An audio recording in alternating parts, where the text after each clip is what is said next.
ఇవ్వలేదు కాదు, ఎగ్గొట్టాలని ఇవ్వకూడదనే ఇవ్వలేదు ఎందుకంటే మీకు కైండ్ లేదు, చేయాలని తపన లేదు. ఎంతసేపు రాజకీయ ఆలోచన, రాజకీయ రద్దు ఉంది కాబట్టి ఆ కార్యక్రమాన్ని ఫస్ట్ ఇయర్ చేయలేదు, సెకండ్ ఇయర్ చేస్తారు. ఓకే, సెకండ్ ఇయర్ చేసినప్పుడు ఎంతమంది యూడిఎస్ఏ ద్వారా మీరున్న లెక్కల ప్రకారము రాష్ట్రంలో ప్రీ పేమెంట్ కలుపుకుంటే 80 లక్షలు, పోనీ అది తీసేస్తే 80 లక్షలు. మీరు ఇస్తారన్న 15,000 రూపాయలతో లెక్క పెట్టుకుంటే సుమారు 13,000 కోట్లు కావాలి. 2,000 రూపాయలు తగ్గించారు. దేనికి? స్కూల్ తాలూకా మెయింటెనెన్స్కి, వాటికి. గత ప్రభుత్వం కూడా తగ్గించాం, 15,000 చెప్పి 13 ఇచ్చాం. వాస్తవం అది చెప్పాము మేము. స్కూల్ తాలూకా ఇంపార్టెన్స్ కోసం స్కూళ్ళు చాలా నీట్గా తయారు చేయడం ఆలోచనతో ఈ కార్యక్రమాన్ని చేస్తున్నాం అని చెప్పాం. మీరేం చెప్పారు అప్పుడు? ఈ 2,000 రూపాయలు కలిపి మేము ఇస్తాము, అవి ప్రభుత్వం చూసుకున్నది ఆ విషయాన్ని, అవి కాదు అని చెప్పారు మీరు. మళ్ళీ గుర్తుచేస్తున్నాను నేను. ఆ రోజు చెప్పిన మాట ఏంటి? ఆ 2,000 రూపాయలు ప్రభుత్వం చూసుకుంటుంది, అన్ని 15,000 రూపాయలు ఇవ్వాలి కదా అన్నారు. కానీ ఇవ్వలే. పోనీ 13,000 మీరు చెప్పారు. పోనీ అవి లెక్కలు చూసుకున్నా 13,000కి ఎంత కావాలి? మీరు ఇచ్చిన బడ్జెట్ ఎంత? జీవో ఎంత ఇచ్చారు? 10,000 అండ్ యాడ్ సంథింగ్ ఇది జీవో ఇచ్చారు. ఓకే, ఇచ్చారు. కానీ మీరు బడ్జెట్లో ఎంత చూపెట్టారు? మీరు బడ్జెట్ ప్రజెంటేషన్ చేసినప్పుడు కౌన్సిల్లోనూ అలాగే అసెంబ్లీలోనూ 9,628 కోట్లు చూపెట్టారు. దాంట్లో మళ్ళీ దాన్ని ఏం చేశారు? మళ్ళీ బడ్జెట్ రివైజ్ దీనికి వేసినప్పటికీ అది 8,456 కోట్లు, 8,456 కోట్లకి రివైజ్ పెట్టారు. యాక్చువల్గా రిలీజ్ చేసినంత దేవుడికి ఇరుక. యాక్చువల్గా రిలీజ్ చేసింది దేవుడికి ఇరుక. ఇప్పుడు వచ్చి కూడా ఎవరికి తెలియదు. రేపు మళ్ళీ అసెంబ్లీ అయితే ఈ గత సంవత్సరంలో మీరు రిలీజ్ ఎంత, వాస్తవాలు ఎంత బయటకు వస్తే అప్పుడు ఆ విషయాన్ని కూడా మాట్లాడదాం. ప్రజలు చూడండి, జాగ్రత్తగా అబ్జర్వ్ చేయండి. నేను చెప్పినంటే ఏ ఒక్కటి తప్పున్నా నేను సర్దిద్దుకుంటాను. వాస్తవాలు చెప్తున్నాను మీకు.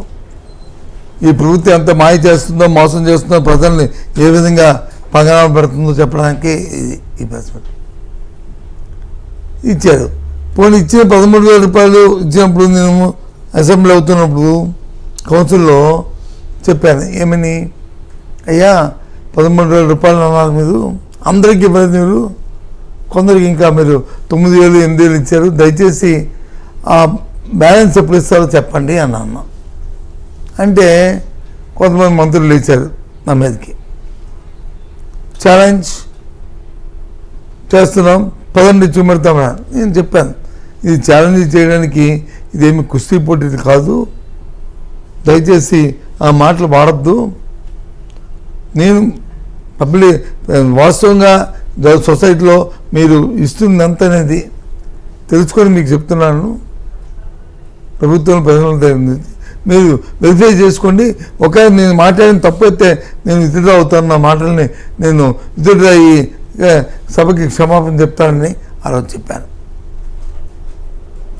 దానికి ఆ తర్వాత ఇప్పటికి దగ్గర ఒక 4 నెలలు అవుతుంది. ఇప్పటికి మళ్ళీ రెండో విడత ఇవ్వడానికి తయారవుతున్నారు. ఇవాళ చోటుగా అడుగుతున్నాను, ఇంకా ఆ రోజు చెప్పిన ఏదైతే 8,000, 9,000, 7,600 ఎస్సీలు, బీసీలు ఇవాళ ఉందో ఇప్పటికి కూడా ఇవ్వలేదు, ఈ రోజుకి కూడా ఇవ్వలేదు. అది ఎంత నెంబరు, ఎంత అమౌంటు అని నేను చెప్పాను అనుకోండి, అంత కాదు అంటారు. కానీ వాస్తవాలు చెప్పండి. ఇవాళ కూడా మీరు ఇవ్వలే. చెప్పమంటే పేర్లు దోసిస్తారు, ఇచ్చారనుకోండి పేర్లు దోస్తారు మీకు ఏంటి, వెళ్ళి వాళ్ళు అరెస్ట్ చేస్తారు. నేను మొత్తం దగ్గర 10 జిల్లాల్లో ఉన్న డిఈఓల్ని ఏపీసీలని రాష్ట్ర అధికారులని ఒక 20 మందితో మాట్లాడాను ఇచ్చారా అని ఆయన డిపార్ట్మెంట్లో. అందరూ యాక్సెప్ట్ చేశారు. ఇవ్వలేదండి ఇంకా అని. ఇది వాస్తవం. నిన్న మనం మీ విలేకరులో ఉన్న మీ ఒక సోదరి దగ్గరికి వచ్చి సార్ మా బాబుకు కూడా 9,000 ఇచ్చేస్తారు ఇంకా 4,000 రావాలని చెప్పింది. ఈరోజు మళ్ళీ ఆ అమ్మాయికి కూడా ఫోన్ చేశాను, ఏం తల్లి ఏమొచ్చిందా నాన్న అని అంటే రాలేదు ఇంక రాలేదు సార్ అది అని చెప్పి. అలాగే విజయనగరంలో ఓ తల్లికి ఫోన్ చేశాను, ఆవిడ నాకు అప్పుడు వచ్చి నాకు చెప్పింది అని చెప్పి ఆ మాటలు పట్టుకుని అసెంబ్లీ అడిగింది. నేనేమి ఇదేదో కక్ష కోసం చేయట్లేదు, ఏదైనా ప్రభుత్వంకి అసత్తుని చెప్తే వాళ్ళు సరిదిద్దుకుంటారని ఉద్దేశంతో చెప్పాను. ఆ అమ్మాయికి మళ్ళీ ఉదయం ఫోన్ చేశాను, ఫోన్ చేస్తే రాలేస్తారని చెప్పింది. అంతోపాటు మళ్ళీ ఎంకరేజ్ చెప్పంటే ఇంకొక స్కూల్ కూడా చెప్పింది, మొత్తం మా స్కూల్ ఈ స్కూల్లో ఒక 16 మందికి ఈ స్కూల్లో ఒక 13 మందికి రావాలి సార్, ఆ స్కూల్ పేర్లు అడిగితే ఇస్తాను మీకు, 13 మందికి రావాలంది. ఇది వాస్తవం. ఎప్పుడైనా సరే గత ప్రభుత్వంలో 27,000 8,000 9,000 5,000 6,000 ఇచ్చిన సందర్భాలు ఉన్నాయని చెప్పండి. ఏ ఒక్కరైనా సరే చెప్తే నేను అగ్రీ, ఐ యాక్సెప్టెడ్, నేను తలదించుకుంటాను. ఏం చేస్తున్నావు ముఖ్యమంత్రి చంద్రబాబు నాయుడు, నీ అనుభవం ఏమవుతుంది? ఎంతసేపు పబ్లిసిటీ కోసం ఇష్టారాజ్యంగా మాట్లాడుతూ ఇష్టారాజ్యంగా చేస్తూ ఇదేనా కార్యక్రమం? బస్సు పెట్టించారు ఈ విద్యా వ్యవస్థని ఈ రాష్ట్రంలో. 4 నెలల స్కూల్ కట్టించాం, 1 విడత 2వ విడత కలిపి సుమారు 40,000 స్కూల్ వరకు కొన్ని పూర్తి చేస్తాం, కొన్ని అసంపూర్తిగా ఇంకా జరుగుతున్నాయి. 8,500 కోట్లు ఖర్చు పెట్టాం దానికి. అవి ఎక్కడికక్కడే గొంగేసాం. అవి మొన్న అంటారు ఎవరైనా విరాళం ఇస్తే అవి పూర్తి చేస్తారంట ఆ ఊర్లో. ఏంటండి కర్మ? ఇదా ప్రభుత్వం? ఈ దేశంలో రాజ్యాంగంలో విద్య, వైద్యం, సర్వైవల్, వృత్తి, ఇది ఆహారం, ఈ మూడింటికి నిర్బంధం ప్రభుత్వమే ప్రొవైడ్ చేయాలి. ఫెసిలిటేట్ చేయవలసిన బాధ్యత ప్రభుత్వం ఉంది. పోయా అప్పుడు వచ్చి ఇంగ్లీష్ మీడియం పెడితే ఎన్నో మాట్లాడారు, ఇంగ్లీష్ మీడియము పోయింది. ఇప్పుడు ఎక్కడైనా సిబిఎస్ ఉందో చూడండి స్కూల్స్లో. ఐబీ పెట్టాం, ఐబీ ఉంది చెప్పండి. ట్రోఫీలతో వాళ్ళు చిన్నప్పటి నుంచి నేర్చుకోవడానికి వాళ్ళకి విద్యాభూషణ్ పుస్తకం పెట్టాం, అది ఎక్కడ ఉందో చెప్పండి. ఎంతెందుకు 3వ తరగతి నుంచి సబ్జెక్ట్ టీచర్ని పెట్టాం, అంటే సోషల్, సైన్సు, మ్యాథ్స్, ఇంగ్లీషు ఒకే టీచర్ అన్నీ చెప్పడం భావ్యం కాదు, స్పెషలైజేషన్ ఉండాలంటే అని స్కూల్ అసిస్టెంట్తో తెప్పించాం. ఇప్పుడుందా అది విధానం? ప్రభుత్వ విధానం పర్వాలేదు, కానీ ఆ సబ్జెక్ట్ మరి అది మర్చిపోతారుగా.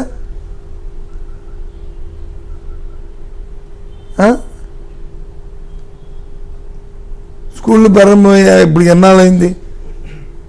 మరి ప్రతి సంవత్సరం ఇచ్చిన ఆ పిల్లలకి ఇస్తున్న టెక్స్ట్ బుక్లు కానీ లేకపోతే ఇస్తున్న బ్యాగులు కానీ మరి వాళ్ళకి పెడుతున్న మధ్యాహ్నం భోజనం పెడుతున్న చిక్కీలు కానీ లేకపోతే వాళ్ళకి పోషకాహారం ఇస్తున్న చిక్కీలు కానీ ఆ కార్యక్రమాలు జరుగుతున్నాయా? ఇవన్నీ చిన్న చిన్న అంశాలు, ఇవేం పెద్ద అంశాలు ఏం కాదు. మానిటరింగ్ చేసుకునే చిన్న అంశాలు జరుగుతున్నాయా? ఏం ముఖ్యమంత్రి కదా ఏం చేస్తారు?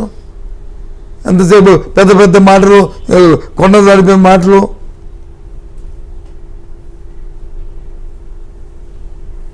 చేయవలసిన పని మానుకొని చేసింది చేస్తూ ఈ కార్యక్రమాలు చేయడం ఎంతవరకు సమంజసం?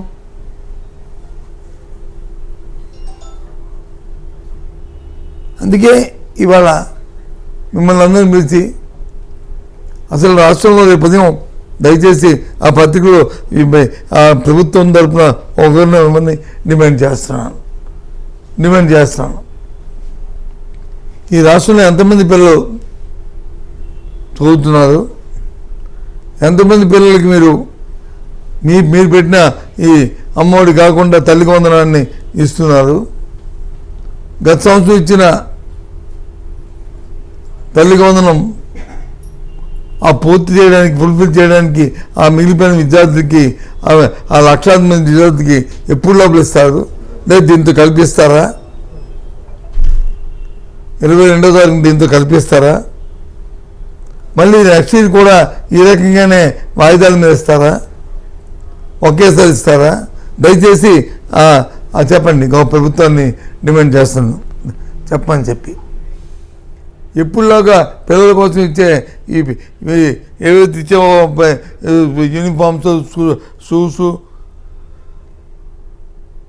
దాంతోపాటు వాళ్ళకి ఇస్తున్న పౌష్టికానికి ఇస్తున్న అంశాలు అవన్నీ కూడా సక్రమంగా మీ సంవత్సరం అప్పుడే ఆరంభమైంది ఆర్థిక ఎకడమిక్ ఇయర్. పూర్తిగా ఏ రోజు నుంచి మీరు పూర్తిగా ఈ రోజు లోపల ఇస్తారు అది చెప్పండి. ఓ ప్రకటన ఇవ్వండి, ప్రభుత్వం తరఫున మాట్లాడండి. నేను ఎంత సౌమ్యంగా మాట్లాడుతున్నా అంత సౌమ్యంగా చెప్పండి. ఏంటిది?